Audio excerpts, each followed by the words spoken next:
Hello everyone. Lens lens में दो spherical refracting surfaces होती हैं, एक दो। आज हम पढ़ेंगे दो नहीं, एक स्फेरिकल रिफ्रैक्टिंग सरफेस पे रिफ्रैक्शन। तो ये डायग्राम मैंने यहां बनाया है।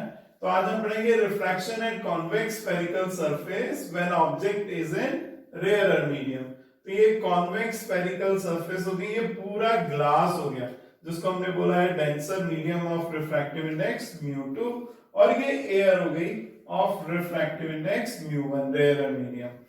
और किसी भी स्फेरिकल रिफ्रैक्टिंग सरफेस का ये सेंटर ऑफ कर्वेचर हो गया, और ये पोल और पीसी हो गया उसका रेडियस ऑफ कर्वेचर।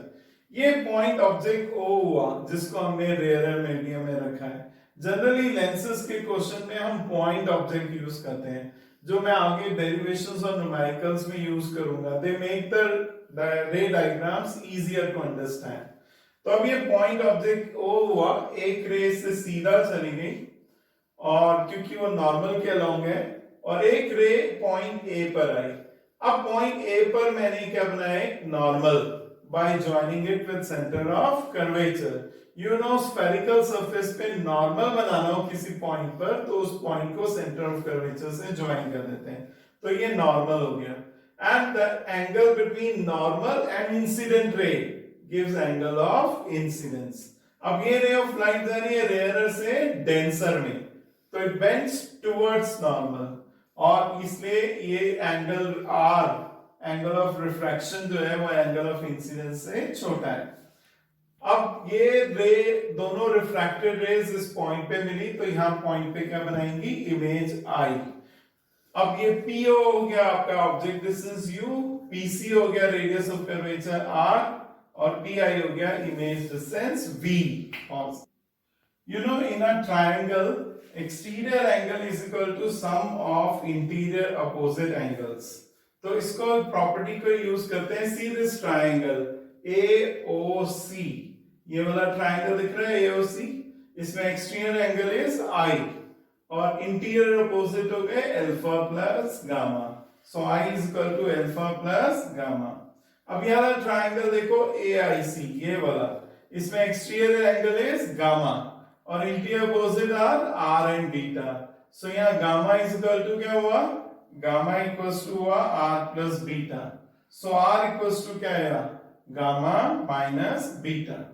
अब by Snell's law mu is equal to होता है sine I by sine are.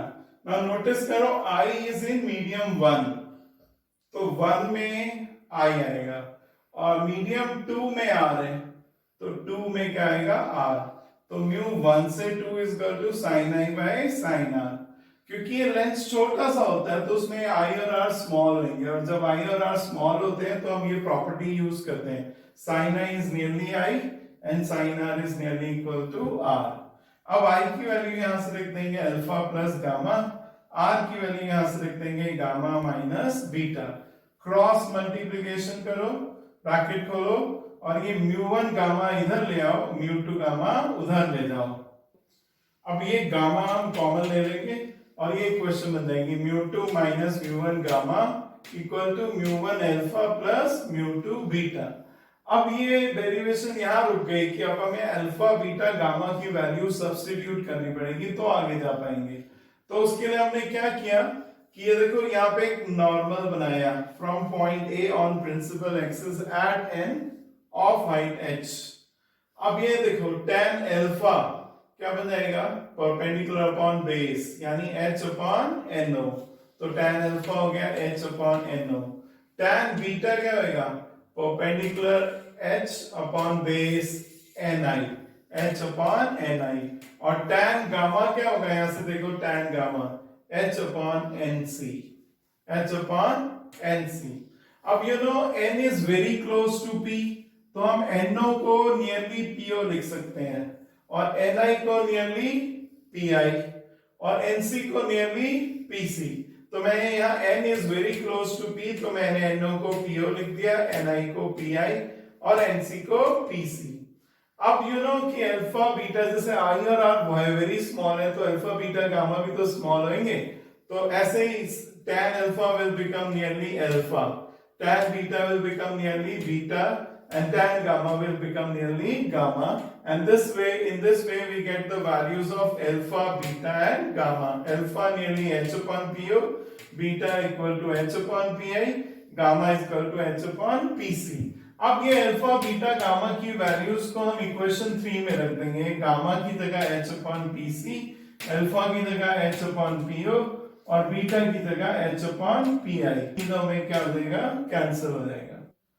तो फाइनली हमारे पास जो इक्वेशन आई mu2 minus mu1 by pc is equal to mu1 by po plus mu2 by pi। अब हम po, pi और pc की वैल्यूज रखेंगे। po is minus u, notice करो po opposite to incident ray है इसलिए माइनस, और pc और pi are in the direction of incident ray, इसलिए वो क्या होंगे, प्लस। तो pi प्लस भी हो गया, pc प्लस r और po माइनस u। अब इन वैल्यूज को इनमें रख दीजिए and you finally get this value mu2 minus mu1 by r is equal to mu2 by v minus mu1 by u. This is called formula for refraction at convex spherical surface when object is in rarer medium.